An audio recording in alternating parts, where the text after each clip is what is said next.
Assalamualaikum warahmatullahi wabarakatuh. Perkenalkan, kami dari kelompok 9 yang beranggotakan Yunia Rahmawati, Sandi Dwi Aksara, dan Faida Nisa Febrianti.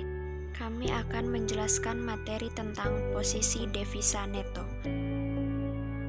Yang pertama, kita akan membahas pengertian posisi devisa neto atau PDN. Apa sih posisi devisa neto atau PDN? PDN adalah selisih bersih antara aktiva dan pasiva dalam neraca untuk setiap valuta asing, ditambah dengan selisih bersih tagihan dan kewajiban baik yang merupakan komitmen maupun kontingensi dalam rekening administratif untuk setiap valuta asing, yang semuanya dinyatakan dalam rupiah. Perhitungan PDN dilakukan untuk setiap valuta asing atau falas yang dimiliki bank untuk seluruh aset dan liabilitas bank, baik yang terdapat dalam neraca maupun dalam rekening administratif.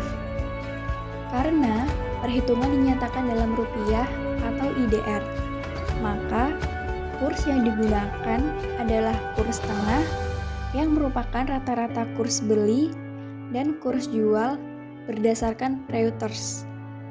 PDN merupakan salah satu bentuk pengendalian terhadap risiko pasar yang memberi gambaran seberapa besar potensi kerugian bank apabila terjadi perubahan suku bunga yang berlawanan dengan posisi bank. Dengan PDN 20% dari modal, kerugian bank yang terjadi akibat perubahan kurs falas masih dapat di-cover oleh modal dan tidak sampai mengganggu kelangsungan bank. Selanjutnya, ada jenis-jenis posisi devisa neto atau PDN. Ada 3 jenis posisi devisa neto. Yang pertama, posisi long. Posisi long yaitu posisi di mana jumlah aset bank dalam valuta asing lebih besar dari pasiva bank dalam valuta asing setelah memperhitungkan rekening administratif bank.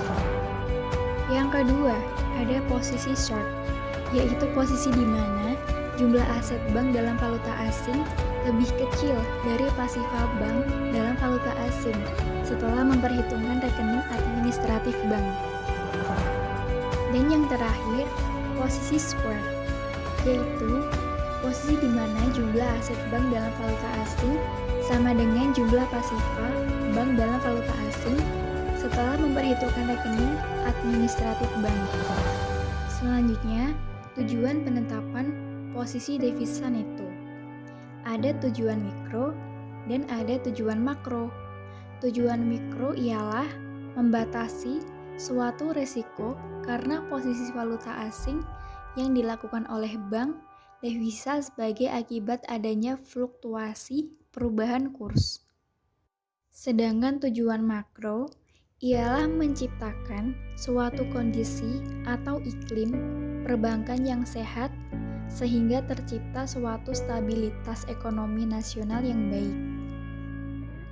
Posisi devisa neto merupakan rambu yang mengingatkan agar bank berhati-hati dalam melakukan transaksi valuta asing.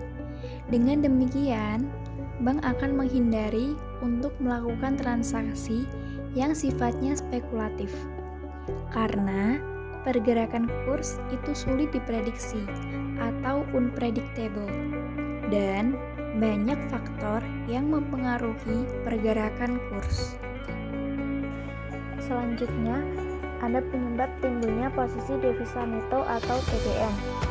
Beberapa penyebab timbulnya posisi devisa neto atau PDN antara lain, yang pertama ada tidak sinkronnya antara sumber dana dan penggunaan dana. Kemudian sumber dana dalam USD digunakan dalam IDR. Kemudian memenuhi kebutuhan nasabah, menjaga likuiditas salah satu valuta.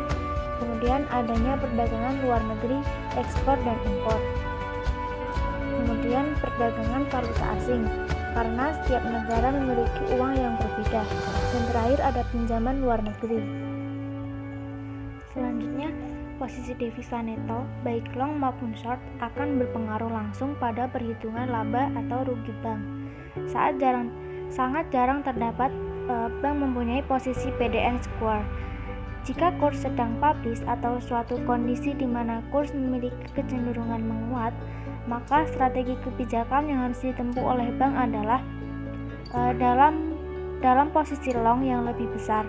Jika PDN dalam keadaan long, sementara kurs pada saat tutup buku mengalami kenaikan, maka bank akan memperoleh laba selisih kurs dan hasil revaluasi. Tetapi jika terjadi kondisi kurs sedang bersih atau suatu kondisi di mana kurs mempunyai kecenderungan melemah, maka strategi kebijakan sebaliknya yang harus ditempuh oleh bank yang bersangkutan sehingga bank tetap dalam posisi yang untung sekalipun kurs pada saat penutupan terjadi penurunan. Kemudian materi yang selanjutnya yaitu ketentuan posisi devisa neto atau PDN. Yang pertama, Bank Umum Devisa wajib mengelola dan memelihara PDN atau posisi devisa neto pada akhir hari kerja secara keseluruhan setinggi-tingginya 20% dari modal. Kemudian yang kedua yaitu setiap bank pelapor atau bank devisa wajib menyampaikan laporan PDN atau posisi devisa neto tersebut selambat-lambatnya pada akhir masa laporan berikutnya, termasuk penyampaian koreksi atas laporan yang bersangkutan dalam hal terdapat kesalahan. Kemudian yang ketiga, sejak tanggal 1 Juni 2005, penyampaian laporan PDN secara online dapat dilakukan pada hari yang sama dan selambat-lambatnya 2 hari kerja setelah tanggal pencatatan data non-transaksional mengenai PDN atau posisi devisa neto tersebut dilakukan. Kemudian yang keempat yaitu kurs yang digunakan untuk perhitungan PDN atau posisi devisa neto adalah kurs tengah, yaitu kurs beli dan kurs jual rata-rata. Jika kurs penutupan untuk valuta asing tertentu tidak tersedia, maka bank dapat menggunakan crossing rate pada waktu yang sama dengan kurs penutupan yang terjadi. Kemudian yang terakhir yaitu cara untuk menghitung posisi devisa neto.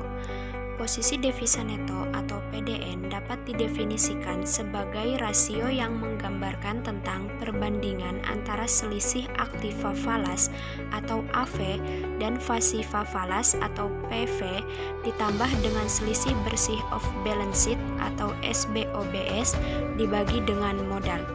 Atau jika ditulis dengan rumus maka adalah sebagai berikut.